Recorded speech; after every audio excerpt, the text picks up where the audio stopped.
बहुत बड़ खबर भोजपुरी जगत में, भोजपुरी इंडस्ट्रीज में एक हलचल। आज समर सिंह हो गई गिरफ्तार। बताओ चली कि गाजियाबाद से बनारस पुलिस समर सिंह के हिरासत में लेलक। वो चीज आज प्रकाश में आई कि आखिर सच्चाई का है।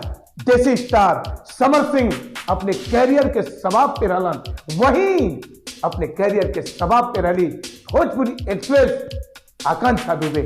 आज 11 दिन पहले आकांक्षा दुबे के बनारस के एक होटल में कुंडी से लटकल उनकर जब लाश मिलल तब भोजपुरी सिनेमा जगत में एक हलचल मच गई कि आखिर क्या भइल। आरोप सीधे आकांक्षा दुबे के महतारी मधु दुबे आरोप लगौली कि समर सिंह और उनका भाई हमरे बेटी के टार्चर करत रहलन। वो जवन भी पैसा रहे देत ना रहलन। टार्चर के आरोप में समर सिंह आकांक्षा दुबे के हत्या के मामले में मुजरिम बनावल गया। लेकिन अब सच्चाई का बा, अब आरोप तय हुई कि ना, लेकिन समर सिंह लगातार फरार चलत रहलन और समर सिंह के यही दौरान तमाम फिल्मन का रिलीजिंग भी रहल। समर सिंह कई फिल्मन पे कांटेक्ट भी कैले रहलन, लेकिन अब समर सिंह के कैरियर दांव पर लगल।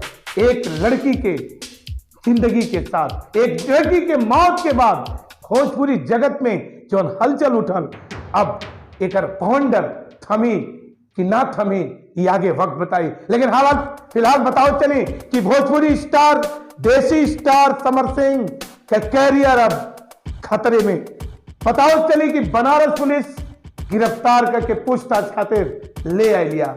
अब आरोप तय हुई कि क्या हुई, समर सिंह के ऊपर चार्ज लगी कि क्या हुई ये वक्त बताई।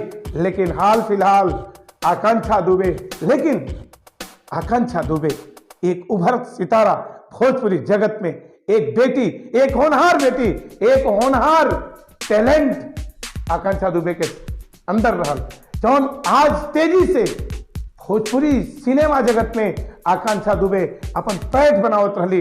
लेकिन फैल का कि अचानक आकांक्षा दुबे अपने होटल के कमरे में जब 12 बजे रात के आएली तो 2 बजे लाइव आके इंस्टाग्राम पे तिलकले के का जरूरत रहल, और फिर सुबह सेट पे ना पहुंचली तो तमाम लोग आके देखा था तो आकांक्षा दुबे के अंदर जौन हालत रहे वो दांत खट्टा करे वाला रहे, अंदर जौन स्थिति रहे वो रोंगटे खड़ा करे वाला रहे। हाहाकार मच गई भोजपुरी इंडस्ट्रीज में, हाहाकार मच गई पूरे समाज में, और यूपी के बनारस में फिर से दाग खून का एक छींटा जो लगल वो बहुत शर्मनाक रहे। लेकिन का कोनो कैरियर अपन दांव पे लगाई, केहू अपन कैरियर दांव पे लगा के तरह के घटना करी, ये सब सवाल या निशान बा। भोजपुरी न्यूज टाइम पे, भोजपुरी न्यूज टाइम आपके सब चीज के अपडेट फिर से दिखाई। लेकिन हाल फिलहाल आज समर सिंह पुलिस के हिरासत में, और वक्त बताई कि चार्ज लगी कि समर सिंह बरी हो जाइए। का समर सिंह का कैरियर आगे बढ़ी कि आकांक्षा दुबे के मृत्यु के साथ समर सिंह का कैरियर का नाव भी डूब जाए। देखते रहे भोजपुरी न्यूज टाइम। सच देखे के बाद तो सब्सक्राइब करें।